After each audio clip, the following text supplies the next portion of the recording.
करना है, दवा लो। हम बदन में कहीं तकलीफ हो, तबीयत खराब हो जाए, बुखार आ जाए, दवाएं लेते हैं। लेकिन कभी आपने सोचा कि जो दिल है, वो दिल कभी किसी का बिगड़ जाए, मुसलसल गुनाह करता रहे, तो उसके लिए क्या किया जाए?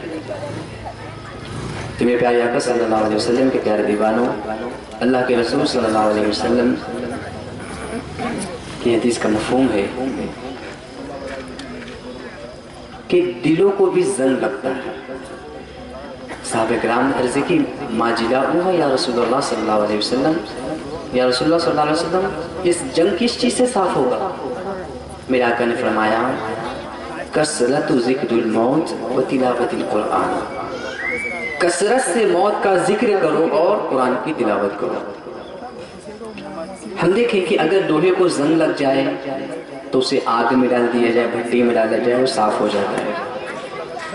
दिलों को जंग लग जाए तो मेरे आका ने जो नुस्खा बताया है वो ये है कि कुरान की तिलावत की जाए, मौत को कसरत से याद किया जाए।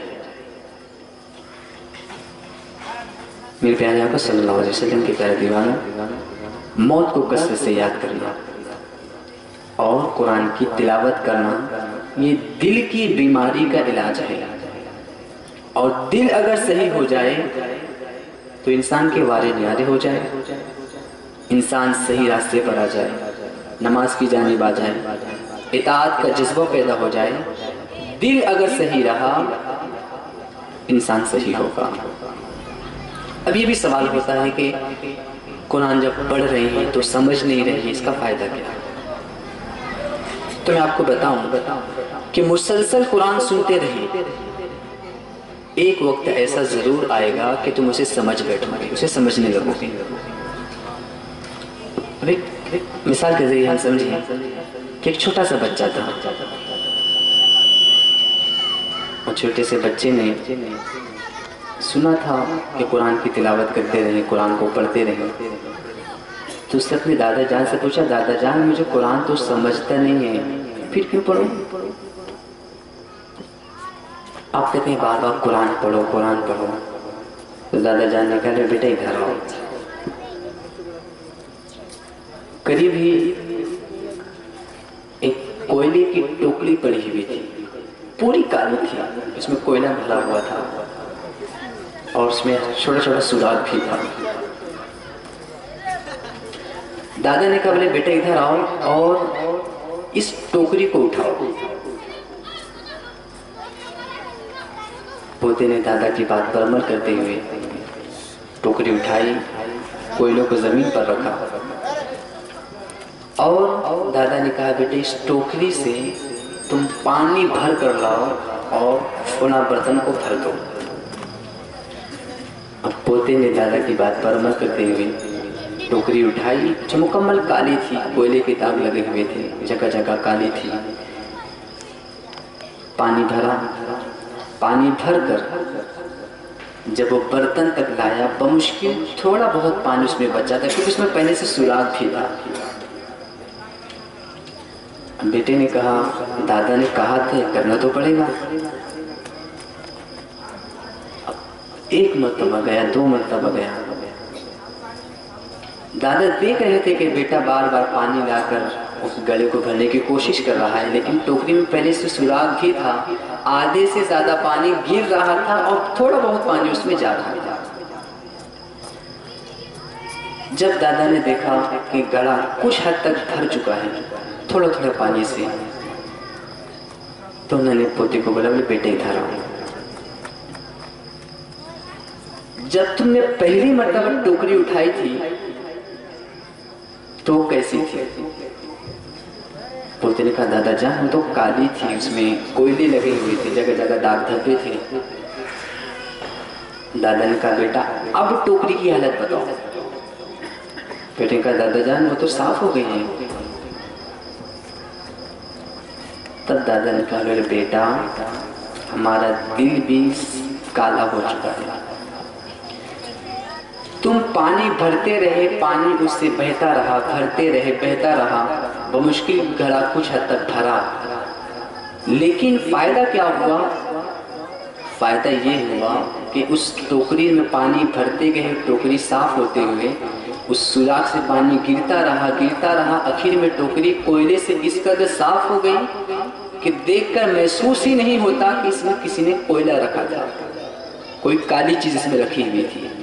بیٹا یہی حال دل اور قرآن کا ہے۔ قرآن پڑھتے رہو، جس طرح تم پانی بھرتے رہے، پانی بہتا رہا، لیکن نہیں کچھ تو گلا بھرا نہیں بھرا، یہ مت دیکھو، کم از کم جس چیز میں تم پانی لے رہے تھے وہ چیز تو صاف ہو گئی۔ اسی طریقے سے تم قرآن پڑھتے رہو، دل کو لگتا رہے گا، اور ایک دن آئے گا جب تمہارا دل مکمل صاف ہو جائے گا۔ تمہیں پیارے آقا صلی اللہ علیہ وسلم کے پیارے دیوان، انسان جب کوئی گناہ کرتا ہے تو گناہ کرتے ہی اس کے دل پر ایک سیاہ نقطہ بن جاتا ہے، ایک کالا نقطہ بن جاتا ہے۔ انسان گناہ کرتا ہے، وہ نقطہ بڑھ جاتا ہے، پھر گناہ کرتا ہے، وہ نقطہ بڑھ جاتا ہے، بڑھتے ایک وقت ایسا آتا ہے اس کا پورا دل سیاہ ہو جاتا ہے، اور جب دل سیاہ ہو جائے اس انسان پر کوئی نصیحت اثر نہیں کرتی۔ لیکن اگر انسان سے گناہ ہو جائے، انسان گناہ کے بعد سچی توبہ کر لے تو وہ سیاہ دبا مٹ جاتا ہے۔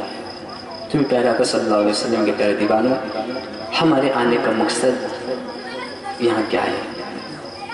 ہم سکون چاہتے ہیں، اور سکون کس میں ہے؟ ہم نے بارہا سنا ہے، الا بذکر اللہ تطمئن القلوب، آگاہ ہو جاؤ دلوں کا قرار اللہ کے ذکر میں۔ ہم یہاں جمع ہوئے اللہ کا ذکر کرنے، اس کے رسول صلی اللہ علیہ وسلم کا ذکر کرنے، اور اس محفل کا مقصد کیا ہے؟ اس محفل کا مقصد کیا ہے؟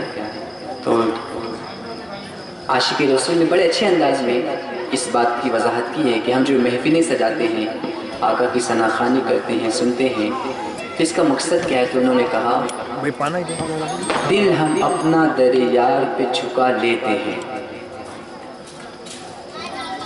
ہم دل اپنا در یار پہ جھکا لیتے ہیں، سچ بتانا کہ اے دنیا تیرا کیا لیتے ہیں۔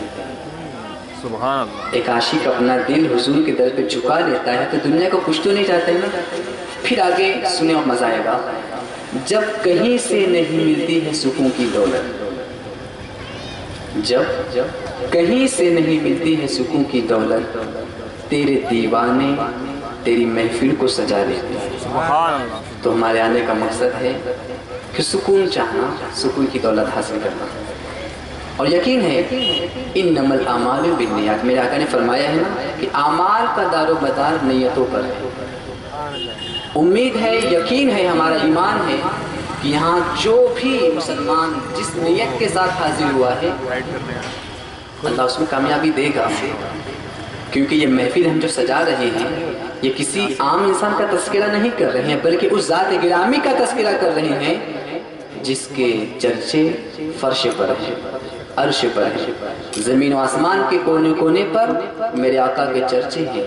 اس ذات گرامی کا تذکرہ کر رہے ہیں جس کو رب نے اپنا محبوب کہا ہے، اس ذات گرامی کا تذکرہ کر رہے ہیں جن کے صدقے میں ہمیں جینے کا شعور ملا، اس ذات گرامی کا تذکرہ کرنے ہمارے ہیں جن کے صدقے میں ہمیں زندگی ملی، زمین ملی، فرش ملا، عرش ملا، حتیٰ کہ رب بھی انہی کے صدقے میں ملا۔ بے شک بے شک بے شک۔ تو جب اتنی نعمتیں ہمیں جس انسان کے صدقے میں ملی تو ہونا تو یہی چاہیے نا، اس کو یاد کرے، اس کا تذکرہ کرے، اس کا ذکر کرے، کرنا ہے نا ذکر؟ بولو بچوں، آئیے درود شریف پڑھتے صلی اللہ علیہ یا رسول اللہ وسلم علیک یا حبیب اللہ۔ محبت سے پڑھے صلی اللہ علیہ یا رسول